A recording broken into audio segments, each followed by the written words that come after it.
Hello everyone, this is Sam I Am from Iraq Currency Watch. Hope everybody's doing okay today. Just wanted to do a video about the Iraqi dinar. A lot of people don't realize that the IQD has revalued. That's absolutely true. I'm not making it up. This is not a pumper line. This is an actual verifiable event.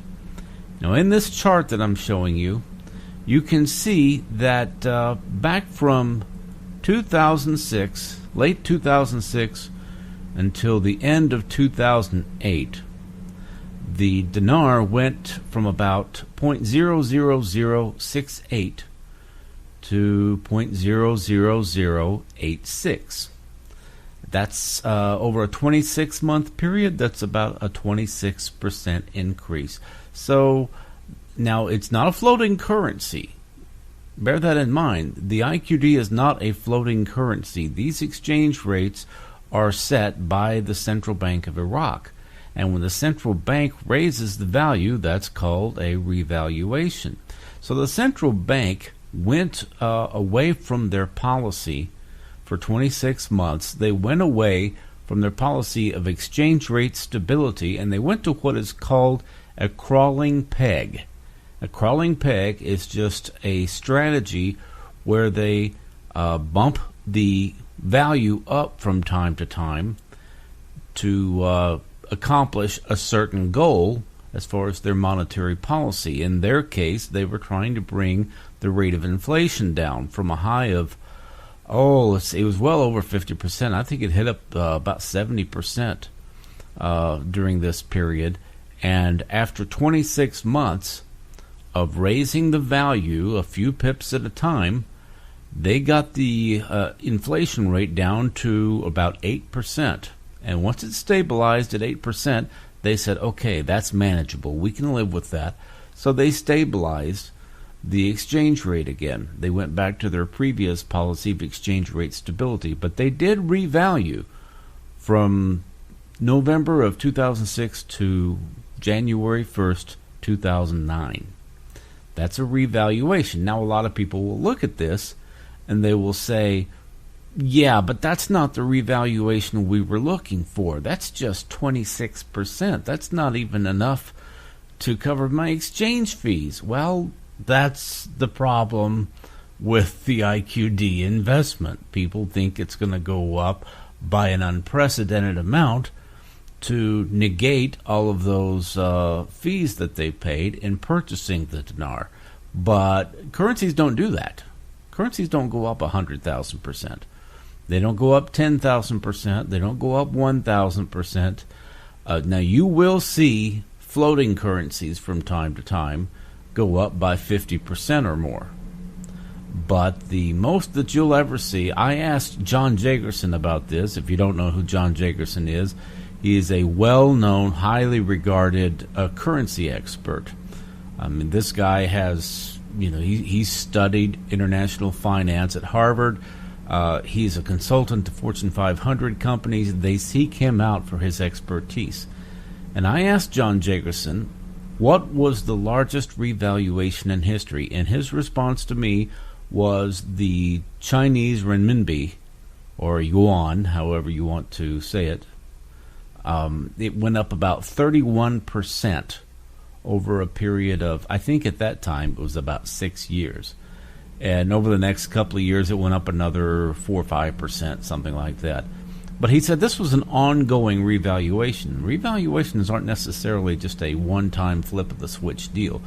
A revaluation can be a strategy that is done over an extended period of time of several years, as was the case with China's currency, and as was the case with Iraq's currency from late 2006 until the end of 2008.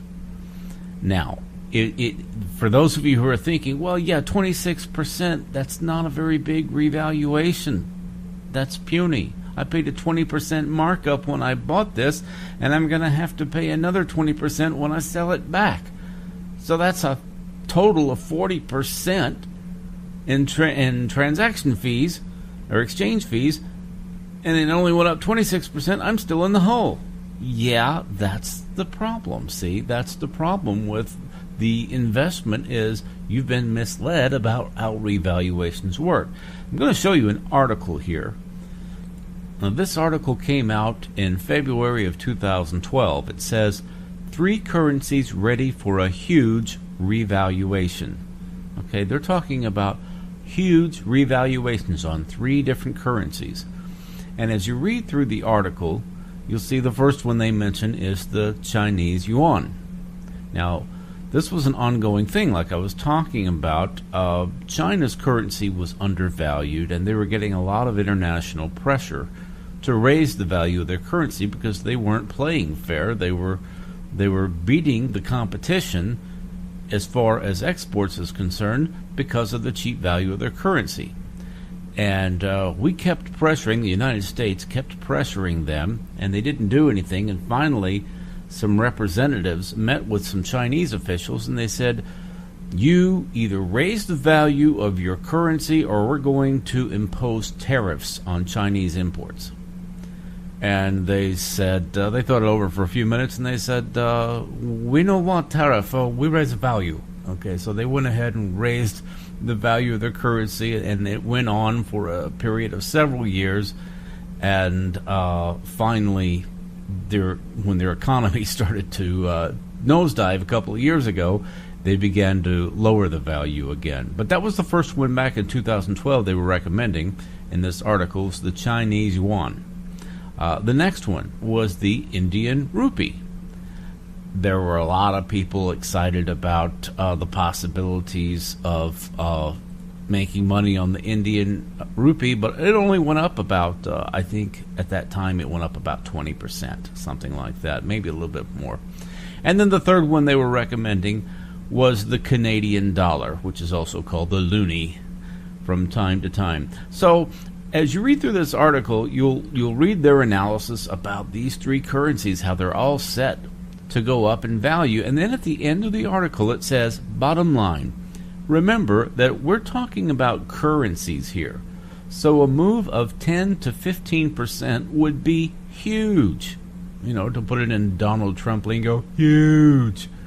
These 3 will represent the new world order in the currency market over the coming years, and the gains will reflect that. So they're saying 10 to 15% is a huge revaluation. Again, this is contrary to what people in the Dinar community are being told. They're being told that the Dinar is going to RV by 100,000%, 300,000%. Some people have said numbers, 500,000%. I mean, a revaluation to $5 would be 500,000%. People have given absolutely insane amounts that the dinar is going to revalue.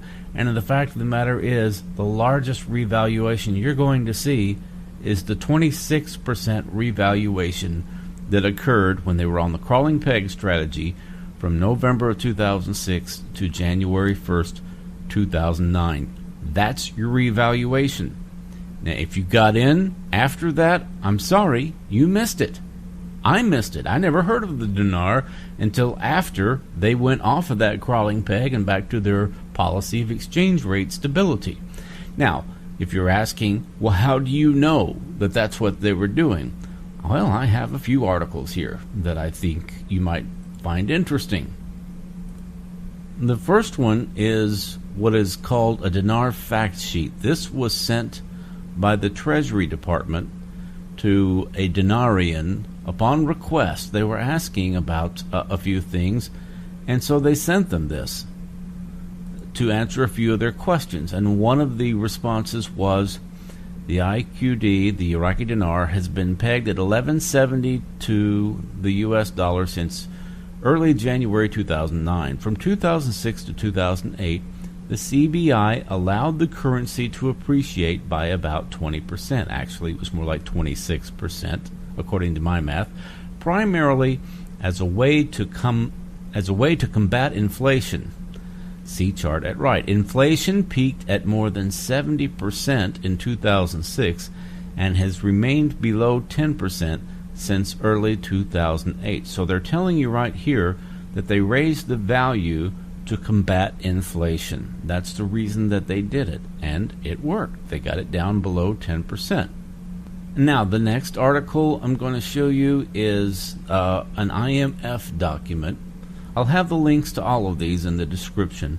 This IMF document says, this is on page 54, the Central Bank of Iraq has been conducting foreign exchange auction on a daily basis since October 4th, 2003. The central bank followed a policy of exchange rate stability, which has translated in a de facto peg of the exchange rate since early 2004. However, from November 2006 until the end of 2008, the CBI allowed the exchange rate to gradually appreciate. This is the crawling peg that I was talking about. To gradually appreciate. As a result, the exchange rate arrangement of Iraq was classified to the category of crawling peg effective November 1st, 2006. Since the start of 2009, the CBI returned to its earlier policy of maintaining a stable dinar. Consequently, the exchange rate arrangement of Iraq was reclassified effective January 1st, 2009 as a stabilized arrangement. This is an IMF document, folks. This is not some secret contact at the CBI. This is not some boots on the ground intel. This is an IMF document where I'm getting this. And they're telling you it was a crawling peg. And the reason from that Dinar fact sheet for the crawling peg was to get inflation under control. Okay, inflation's under control now. It's remained under 10% for the last 5 years. They don't need to raise the value. So, all the talk that you hear about Iraq's being pressured to get this done, they need to raise the value, they're going to raise the value, they want to raise the value. What are they basing that on? They're certainly not basing it on documents like the Treasury Department's document, the Dinar fact sheet, or the IMF document that I'm showing you here. So, yeah, the dinar did revalue, and it's not going to revalue any more than that unless inflation becomes a problem again. So, if you want to hold out and think, maybe inflation will become a problem again and they'll raise the value another 25, 26%, okay, go for it. But I don't think it's really worth the risk, because if they redenominate the currency, you're going to have a hard time exchanging your currency to get your money back. Are you going to risk everything you've put into the dinar for another long shot at a 25% increase? It's up to you. Okay, like I said, all of this is in the description if you want to verify what I've said. If you got any questions, let me and Marcus know at Iraq Currency Watch. Until next time, this is Sam I.M. Have a good day.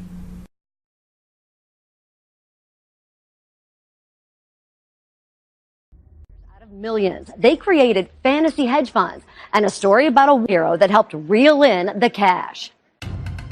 I was in the military for 12 years. Federal prosecutors say you're listening to a man lie through his teeth. I was in Iraq. I suffered an injury, and because of that, I had to have a liver transplant. That's Rudy Conan. He claims to be a war hero who was even awarded a Purple Heart. A 50 caliber machine gun bullet whipped through his shoulder. And that's his business partner backing him up. Rudy was laying there in Iraq, bleeding to death. You're about to see how a load of military lies helped a group of men fleece investors out of millions. A scam so lucrative, cash had to be stacked against walls, hidden in drawers, even stuffed into an oven. It's an insult to every veteran, especially those who actually were wounded in combat. According to prosecutors in the Northern District of Ohio, the lies began with this man, Brad Hubner. He started a business called the BH Group to sell Iraqi currency. And along with his partner, Charles Ameneker, told potential investors that one day Iraqi currency known as dinar would skyrocket in value. And buying it right now could make you rich beyond your wildest dreams. Assistant U.S. Attorney Matthew Shepard. And the promise was that Iraq was going to revalue their currency. That dinar, which was currently 1,100 dinar to the dollar, And then all of a sudden, overnight, the exchange rate would change. And at the low end of what they were promising, it was about a 70,000% rate of return instantaneously. And I think the high end was well over 100,000%. He says all investors had to do was buy Dinar through BH. On average, the company charged a 20% markup, and investors would get stacks of the Iraqi cash in the mail. Assistant U.S. Attorney Gene Crawford. They sold massive amounts of Iraqi currency. They were shipping it. People could come in and purchase. And that's exactly what investigators caught on this undercover video. Mr. Huber? Yeah. I'd like to go ahead and buy a small amount of dinars right now. The guy in the yellow shirt? Okay. He's the dinar salesman. To reel in more investors, prosecutors say the group recorded weekly conference calls and posted this infomercial on YouTube. Welcome to the BH Group. My name is Brad Huebner. They called the revaluation the blessing. The blessing may be coming around Christmas. You know, it's looking good for the 4th of July. Prosecutors say BH brought in Rudy Conan, a supposed Wall Street bigwig and Desert Storm war hero. Here's Brad talking up Rudy on a conference call. Former VP of JP Morgan. And Rudy has a background at being in Iraq. He left part of his shoulder there. Prosecutors say Rudy did actually join the Marines, but never even made it through boot camp. And as for his Wall Street cred, he worked at JP Morgan Chase for 1 day. Apparently, they discovered he wasn't what he said he was. Here's Rudy telling investors he'll make them rich. I talk to my guys on Wall Street. I'm very well connected on the street. With Rudy in place, prosecutors say the group told investors they were starting hedge funds for all the soon-to-be millionaires. But first, there was an upfront fee. Investors sent BH more than $23 million to buy Dinar and some $700,000 for hedge funds that didn't exist. Brad was literally rolling in the cash. He was making multiple trips to the bank to make sure that his cash deposits at the bank were all under $10,000. He says the IRS caught wind of unusual financial transactions and began checking in to Brad. They found stacks of this Iraqi currency everywhere in the office. They were keeping dinar in the stove. They had it in all the cabinets. Rudy Conan pleaded guilty and was sentenced to 63 months in prison. After trial, Brad Huebner and Charles Ameneker were convicted of wire fraud and more. Huebner sentenced to 87 months in lockup and Ameneker to 33. Okay. Good morning, TNT. Today is August the 11th, 2014. It is I don't know what kind of Monday. What kind of Monday is it, Ray? He got something for Mondays. Oh, marvelous. Magic Monday. Oh, marvelous, magic, glorious. All right. Hello, this is TNT BS. We are the people. I can't help it. I'm reading some tweets here, and it's just amazing. You know, I see Nash and Don and stuff like that, and it's talking, and it just dawned on me that, I mean, I've seen it before, and I know I've always wanted to talk about it, but, okay, you know, Nash has got a good point. He says that, Tony says that the banks don't know about the RV, but yet they're geared up on security. Oh my God. Okay, it just, you know, look at it, folks. Now, take it for what it's worth. Okay, nobody seems to know who or what fucking bank Tony's talking about. But it's so funny because he says, you know, they're on standby. They're on 24-hour notice. They're on call. They had to go in on this weekend. But it's so funny that nobody seems to know. Nobody knows who the fuck he's talking about. But yet then he goes and says that the banks don't know about the RV yet. I mean, honestly, folks, you gotta stop and really, really put your mind into it and think about what he's saying. The banks don't know about the RV, but yet he seems to say that they're on high alert and security, and Winston's talking about all this. They don't wanna bring all this chaos and confusion to the banks, and the most beautiful thing about all of it is Sterling says he's full of shit. Tony, even Sterling, you can call them and ask them about the RV and ask Sterling if anything has to do with any bank on standby. I'm sorry. I started reading these tweets and I started losing it. Oh my God, this is funny. I just had to make a short audio about this because this was just priceless. I mean, you know, again, you know, he can't keep up with his own lies. That's it. He's pathetic. That's exactly what he is. And it's just so funny. Oh my God, this was just priceless. And then there's this thing that's, you know, I've seen so many people saying, you know, the old cough, cough, you know, that my boss just left to go exchange. He's flying in from Reno. I mean, this is just so, listen to what they say, okay? Now, how is it possible that every bank in this country has no clue, but yet, oh yeah, it's private, it's behind, really?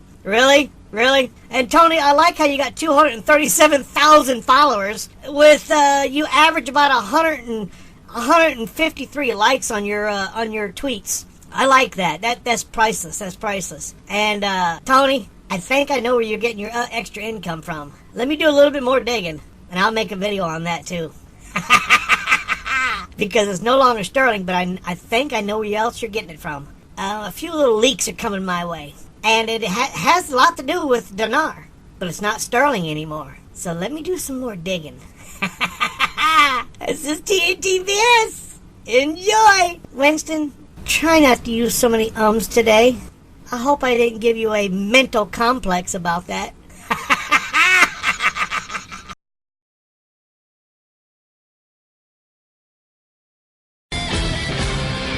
At least one local investment advisor is calling this a scam. Yeah, and Toledoans are being encouraged to buy the Iraqi dinar as a way to strike it rich. Toledo investors, though, are being encouraged to put money into Iraq's currency with the promise it'll soon increase in value.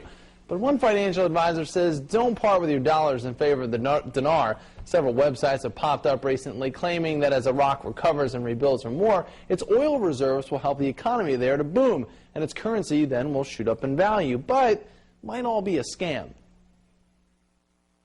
And if you look at the value of the dinar right now, it's worth about what a sheet of paper is that you put in your photocopy machine. Why can I walk into a government, give them that piece of paper, and they will give me something worth drastically more? It just doesn't make sense.